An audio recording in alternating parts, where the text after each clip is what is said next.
Las Vegas, Nevada, December 1994. A city built on neon, money, and the promise that whatever happens here stays here. But some things don't stay buried, not even when you drive them 60 miles into the desert and light them on fire. On a cold January morning in 1995, fishermen near Lake Mojave found something partially hidden in the brush at Nelson's Landing. A skull, burned to near nothing. 3.22 caliber bullets lodged inside, and nearby, the charred remains of an antique steamer trunk. The man was identified through dental records. Ronald Rudin, 64 years old, one of Las Vegas's most successful real estate developers. A millionaire known for his black cowboy boots, his obsessive privacy, and a home full of guns. His wife number 5, was already gone. The media called her the Black Widow of Las Vegas. She was convicted of murder and spent nearly 2 decades in prison. But here is what the headlines never finish telling you. In 2022, her conviction was vacated by a federal judge. In December 2024, all charges were dismissed with prejudice. She cannot be retried. And Ronald Rudin's killer, legally speaking, has never been officially identified. This is the story of a marriage built on money and suspicion, a murder that destroyed almost all of its own evidence, and a legal verdict that eventually fell apart in federal court. Stay with me.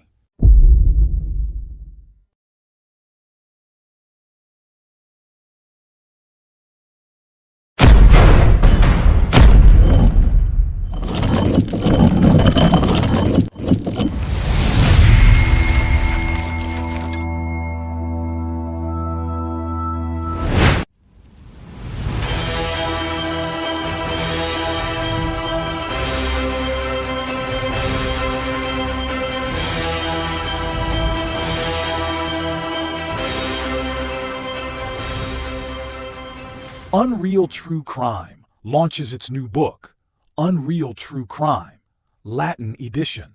35 shocking true murder cases from across Latin America. Buy it now on Amazon.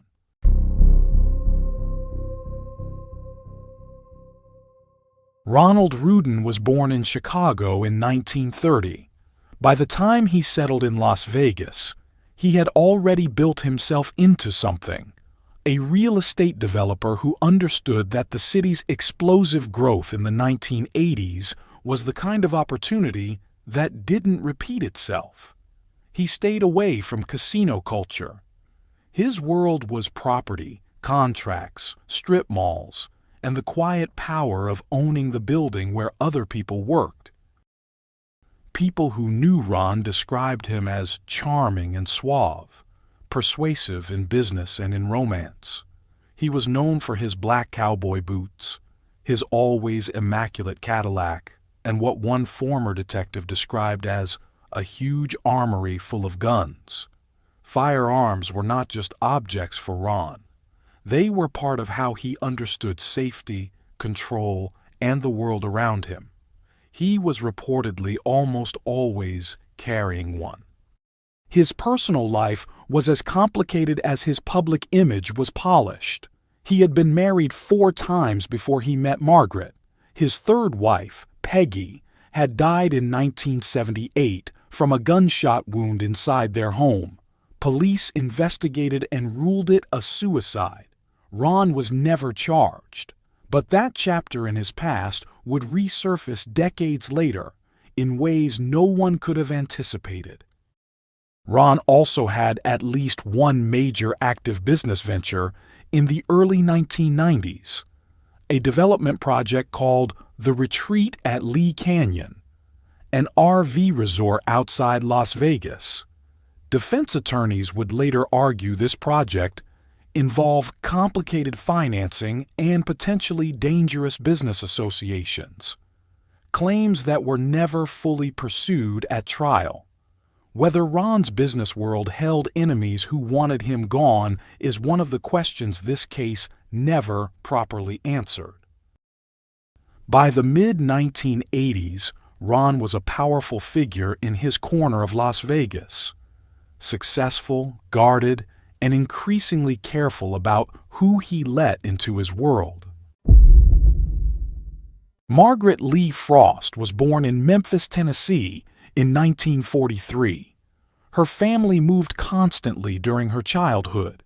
Different states, different schools, constant adaptation. By the time she reached adulthood, she had learned how to read a new environment and find her footing in it quickly. It was a survival skill that would define her for decades to come. By the time she arrived in Las Vegas, she had already been married 4 times. She was not looking for a first chapter.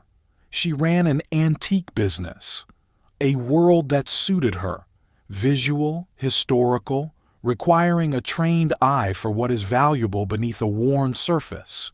She was stylish, socially confident, and image-conscious in a way that would later make her impossible for the tabloid press to ignore. In 1987, she met Ronald Rudin through church. The attraction was fast. Ron was in his late 50s, powerful and polished. Margaret was in her mid-40s, sharp and socially alive. By September 1987, they were married, his 5th, her 5th. They moved into a private residence directly behind Ron's strip mall, where his realty company and her antique store both operated. Their home, their work, and their finances were all contained in the same small, enclosed world. The marriage started with real energy, but 2 strong-willed, multiply-married people sharing both a home and a business was always going to create friction. By 1991, things had become openly hostile. Ron believed Margaret was listening to his office phone conversations. He removed the shared phone line between the residence and the realty office. He forbade her from entering the office before 5 p.m.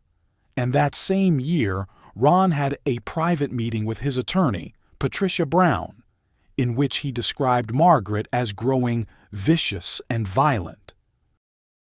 During that same meeting, Ron made a decision that tells you everything about the state of his mind. He secretly added a provision to his estate trust instructing trustees that if he died by violent means, they should investigate, and that any beneficiary who caused his death should receive nothing. Let that sit for a moment. In 1991, Ronald Rudin was alive, still married to Margaret, and quietly writing a dead man's clause into his will in case she killed him. And then, in 1993, 2 years later, he increased her share of the estate from 40% to 60%. No one has ever fully explained that contradiction. Was it guilt? A gesture of reconciliation? Whatever the reason, it made motive far more complicated than the prosecution wanted the jury to believe. Margaret, meanwhile, had not been passive. She and her sister Donna Cantrell secretly placed listening devices inside Ron's office. Through those recordings, Margaret learned that Ron had been having an affair with a former employee. Around the same period, she developed a close friendship with a man named Yehuda Sharon, someone prosecutors would later treat as deeply suspicious, though both he and Margaret consistently denied any romantic involvement. By late 1994, the marriage was a war, silent, surveilled, and saturated with mistrust on both sides. December 18, 1994, was a Sunday, and the grand opening of Margaret's antique store, a significant day for her professionally. A tenant at the strip mall saw Ron walking toward the antique store that afternoon. Around 8:10 p.m., a friend called the residence and spoke with Ron by phone. That call would turn out to be one of the last known contacts anyone had with him while he was still alive. Margaret later told investigators she had tried to call Ron between 8:30 and 9:30 that evening. Her cell phone records did not show that call. Her timeline for the rest of the night: she worked late at the antique store. Her friend, Jean Nakashima, confirmed being with her there from approximately 9:15 p.m. until 12:45 a.m. After that, Margaret stopped by a tax office in the same strip mall where her neighbor Carol Kawazoi was working late. They spoke for about 30 minutes. Margaret then returned home and found Ron and his Cadillac gone. She assumed, she later said, that he had gone out after being upset that she had stayed so late on the night of her store's opening. She was not immediately alarmed. The next morning, Monday, December 19th, Ronald Rudin did not open his realty office. He always opened on Monday mornings. His employees knew his patterns well enough to immediately recognize that something was wrong. They contacted police. That same day, Yehuda Sharon rented a large passenger van with the back seat removed. He told investigators he needed it to pick up supplies in California. He said he turned around before reaching his destination because a trucker mentioned rain. The van was returned on December 23rd with 348 miles logged. No one ever fully accounted for those miles. On December 20th, Margaret filed a missing person report after police told her they would accept the employee's report unless she did it herself. While investigators were at the antique store, Margaret's sister Donna Cantrell later testified that Margaret, speaking to a detective, described Ron as always wearing black pants and black cowboy boots. In the past tense, Cantrell said Margaret caught herself and tried to correct it. Whether that slip was grief or guilt is a question no one can answer from the outside, but it was the kind of detail prosecutors would remember. On December 23rd, Ron's Cadillac was found behind the Crazy Horse 2 Saloon, a Las Vegas gentleman's club. The car was locked. 2 full sets of keys were inside. Dirt was tracked across all 4 floorboards. When forensic technicians processed the vehicle, they found latent fingerprints belonging to neither Ronald nor Margaret Rudin. Whose fingerprints they were was never definitively resolved. Ron kept that Cadillac spotless. Finding it abandoned and muddy behind a strip club with unknown prints inside and 2 complete sets of keys felt, even then, like a scene someone had deliberately arranged. On Christmas night, Margaret hired a locksmith and entered Ron's realty office. According to Cantrell's testimony, she spent hours gathering financial documents about the death of Ron's third wife Peggy, and records allegedly showing an old death threat against Ron. The prosecution saw this as evidence of self-interest. The defense argued she was a frightened wife trying to understand what her husband had been hiding. In early January 1995, with Ron still officially listed as missing, Margaret hired a day laborer named Augustine Lovato to convert the master bedroom into an office. Lovato later testified that during the renovation, he noticed dark reddish-brown stains, a strong, unusual odor, and what appeared to be reddish splatters on a glamour photograph of Margaret hanging on the wall. He also described a reddish-brown substance draining from the bathtub. The mattress, box spring, and a 9 by 12-foot section of carpet were removed and later dumped in an alley. By the time police examined the bedroom carefully, it had already been renovated. Investigators found minute blood-like traces on the walls, the ceiling, and an electrical outlet. but the primary material had already been discarded.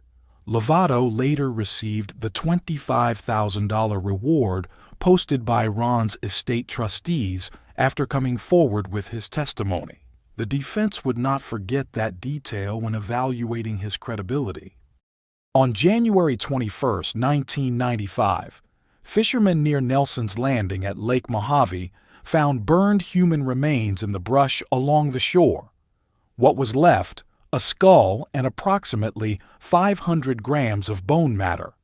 Dental records confirmed it was Ronald Rudin.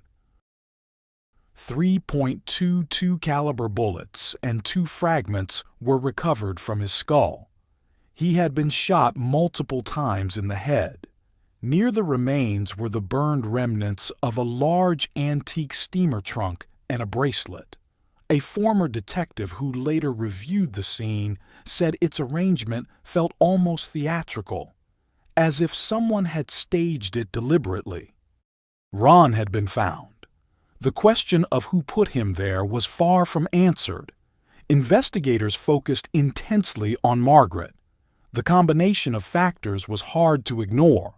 Her share of the estate, the troubled marriage, the listening devices, the bedroom renovation, and now testimony from her own sister. Donna Cantrell became the prosecution's most important witness. She described finding documents in Margaret's antique desk, including a handwritten note that read, "It's you or him. Get him first." She also produced a certificate showing Margaret had completed a firearms safety course in 1993, the year before Ron's death. In July 1996, a scuba diver exploring the waters near Pyramid Island at Lake Mead found a .22 caliber Ruger pistol resting on the lake floor, wrapped in plastic bags with a sound suppressor attached. The gun was traced to Ronald Rudin, registered to him in 1980. Ballistics testing linked a fragment from that weapon to the bullet recovered from Ron's skull. He had been shot with his own firearm. But court records revealed a significant complication. Ron had reported that gun missing in 1988, 6 years before his murder. If the weapon had been out of his known possession for 6 years, the question of who actually controlled it in December 1994 could not be answered by ballistics alone. That question was never definitively resolved at trial. By 1997, a grand jury had indicted Margaret Rudin for murder. She had already left Nevada. In late January 1995, Margaret had driven toward the Rudin residence, seen police vehicles outside, and kept driving. She went to her sister, then to Yehuda Sharon, then boarded a flight to St. Louis. She did not return to Nevada for 4 years. During her time as a fugitive, she moved through multiple states, lived for a period in Mexico, and eventually settled in Phoenix under the name Anne. She later relocated to Massachusetts. She changed her appearance, used different names, and stayed invisible to investigators who were actively hunting her. For someone without a criminal background, it was a remarkably disciplined disappearance. She later said she fled because she believed she could not receive a fair trial, that the Black Widow narrative had already made a verdict against her inevitable. To prosecutors, the flight was the clearest evidence of guilt. Both interpretations are coherent. The law treats flight as consciousness of guilt. Margaret's later legal victories do not erase the flight, but they do complicate what it meant. In 1999, she appeared on America's Most Wanted and was recognized. She was eventually tracked to Revere, Massachusetts. Officers arrived with guns drawn. She was arrested, extradited to Nevada, and prepared to stand trial for the murder of her husband. Margaret Rudin's murder trial began in 2001. It was long, heavily covered, and saturated with the media narrative that had been building for years. Prosecutors called more than 60 witnesses and built their case around motive: a jealous, financially motivated wife, opportunity, and a web of circumstantial evidence. The bedroom renovation, Lovato's testimony, the ballistics match, Cantrell's account of the note and the gun certificate, and the antique trunk found burned near the body. The trunk evidence cracked under scrutiny. A prosecution witness said he had sold Margaret a large steamer trunk consistent with what was found near the remains. But the defense located another witness who contradicted that claim, saying the item described was too small to hold a body. The defense also presented Barbara Orcutt, who testified that Margaret had asked her to help organize a search for Ron near Mount Charleston. That is not the behavior of someone who already knows where the body is. And then there was Michael Amador, Margaret's attorney. Court records would later describe inadequate preparation and possible conflicts of interest connected to book and media deals he had reportedly been pursuing while representing a woman facing life in prison. The jury convicted Margaret Rudin of first-degree murder. She was sentenced to life in prison with the possibility of parole. The Nevada Supreme Court affirmed the conviction in 2004, but the case was far from over. Technical analysis. The physical evidence in this case had a fundamental structural problem. Almost all of it was indirect, contaminated before proper processing, or complicated by context that investigators chose not to fully pursue. The strongest piece was the gun, a .22 Ruger registered to Ron, recovered from Lake Mead, ballistically matched to a fragment inside his skull. That is real forensic science. But ballistics tells you what weapon fired a bullet, not who pulled the trigger. And if that gun had genuinely been missing from Ron's possession since 1988, as his own record showed, then the chain of custody linking it to Margaret in December 1994's built entirely on inference. No one placed that weapon in her hands. The bedroom evidence suffered from a failure that should never happen in a homicide investigation. The scene was materially altered before it was properly processed. By the time forensic investigators examined the master bedroom, the carpet was gone and the mattress had been dumped in an alley. Minute blood-like traces on walls and a ceiling outlet are suggestive, but they cannot reconstruct a murder. The most important physical evidence may have been discarded before police ever had the chance to document it properly. The trunk theory collapsed when testimony about its dimensions became contradictory at trial. Physical evidence used to explain the transport of a human body must be specific and verifiable. Neither condition was met. Most critically, no DNA and no fingerprints directly tied Margaret to the weapon, the body, or the confirmed murder scene. The unidentified fingerprints inside Ron's immaculate Cadillac, a car he notoriously kept spotless, were never resolved. That is the single most under-investigated lead in the entire case, and it points stubbornly away from a closed conclusion. Psychological analysis. Both Ronald and Margaret Rudin are psychologically compelling, not as monsters, but as people whose distinct personalities created the specific conditions this case required. Ronald shows a clear pattern of escalating control anxiety. He restricted access to his own office. He removed phone lines from his own home. He created a secret death clause in his will. He was reportedly almost always armed. These are not the behaviors of a secure man.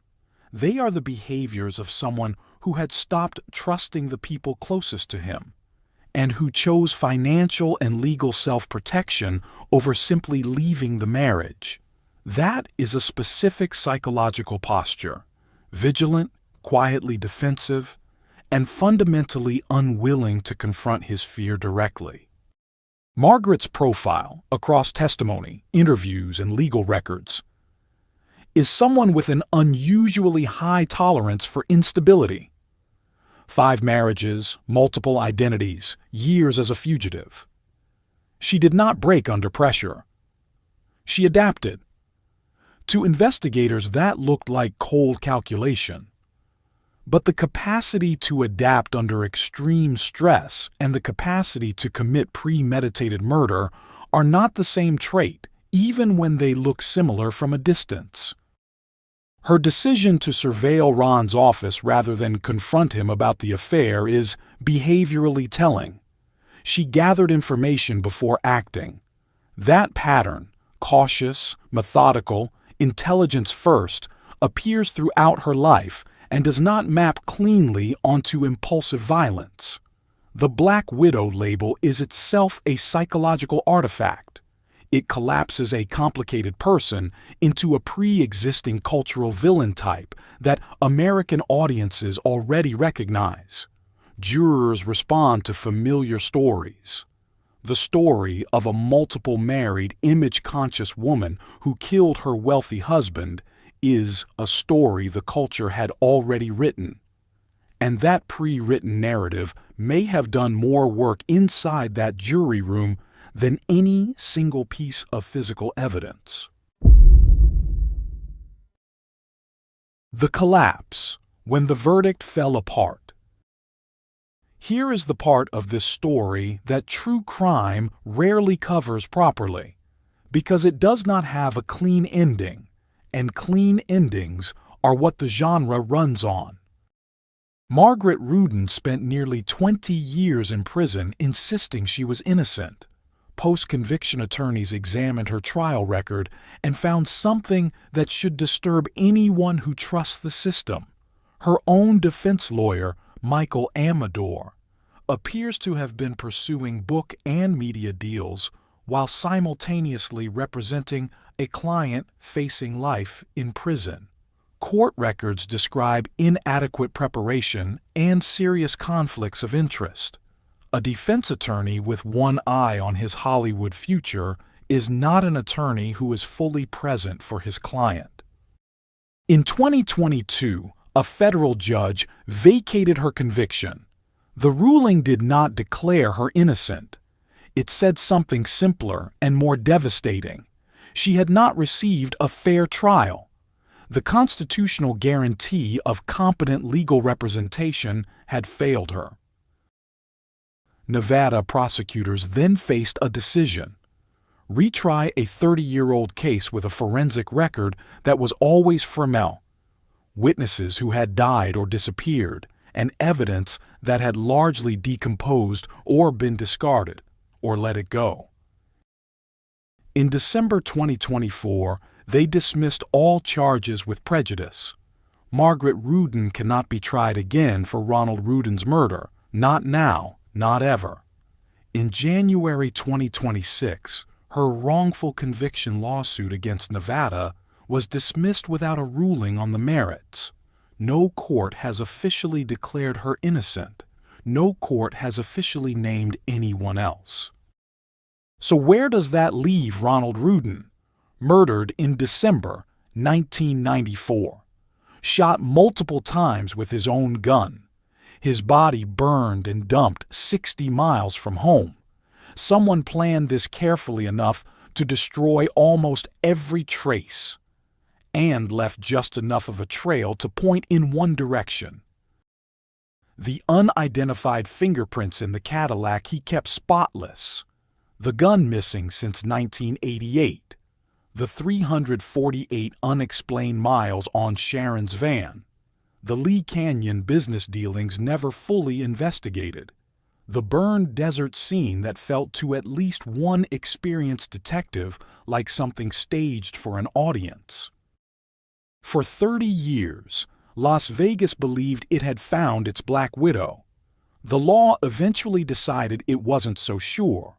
Ronald Rudin's murder remains, officially and legally, unsolved. Ronald Rudin built his world in a city of illusions. Margaret Rudin survived a conviction, 2 decades of prison, and a media trial that began before she ever set foot in a courtroom.